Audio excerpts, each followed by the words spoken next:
first at 6, hooked on wind. Investors and environmentalists maybe, but not local fishermen, suing to stop the big wind farm slated to be built off Martha's Vineyard. The squid industry insists it will destroy it altogether. I'm Gene Valicenti. It's great to have you with us tonight. I'm Patrice Wood. There are so many unknowns surrounding the impact at sea. NBC 10 I-Team reporter Tamara Sakarsik took a deep dive into offshore wind projects. Vineyard Wind is placing 62 turbines off Martha's Vineyard to power 400,000 homes. The local fishing industry worries this will destroy their livelihood. While the wind power industry downplays those fears, we discovered there are more questions than answers. On the coast of Narragansett lies the pulse of the Rhode Island fishing industry. Here at Seafreeze, we own and operate 5 commercial fishing vessels of our own, but we also service and unload and purchase product from many individually owned operator vessels. We unload the boats and we purchase their fish, we package it, and then we ship it domestically and around the world. We're talking majority squid. Rhode Island is the squid capital of the United States. A billion-dollar industry that Megan Lapp of Seafreeze worries is at risk as dozens of wind turbines go up in the same waters where they make their livelihood. The problem with Vineyard Wind, which is the project that we're litigating in federal court, is that it was sited on commercial fishing grounds, primarily squid fishing grounds. Seafreeze worries the wind farm could harm squid or even worse, kill them. It filed a lawsuit in 2021 to stop the project and is now appealing after a district court judge ruled against it. This lawsuit is funded by the Texas Public Policy Foundation, which does profit off of oil companies.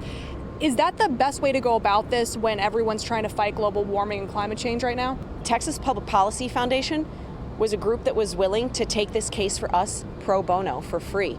We don't have the money to take a case all the way to the Supreme Court, which is most likely where this case is going, because this law has never been litigated before. Seafreeze, not the first company to question the impact of offshore wind projects on fish and marine mammals.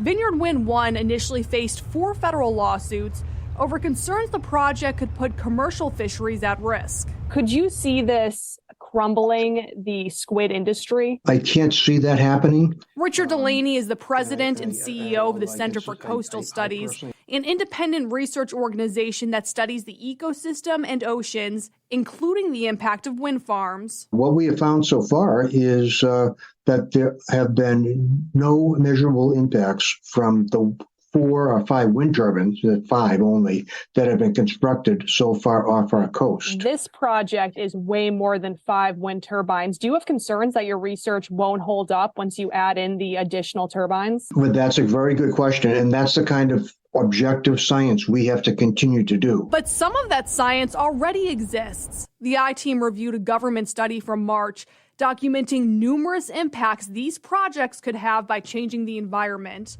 Vineyard Wind declined an on-camera interview due to the ongoing litigation, but said the project went through a multi-year review. It sent a statement that reads in part, "In response to that assessment, we are employing a suite of complementary measures to preserve the marine environment." In the meantime, commercial fishermen and seafood companies worry by the time the science is there, it may be too late. If offshore wind goes in the way that it is currently being planned, and the way that the process has already gone, I don't think you're going to have a commercial fishing industry on the east coast of the United States in 20 years. You're going to be buying all your seafood from China. Delaney told me while they don't know the full impact of wind farms, they do believe climate change is more detrimental to fish and marine mammals. To see the full statement from Vineyard Wind, head to turnto10.com, and we, of course, will continue to follow the appeal as it makes its way through court. For the NBC 10 I-Team, I'm Tamara Sakarsik.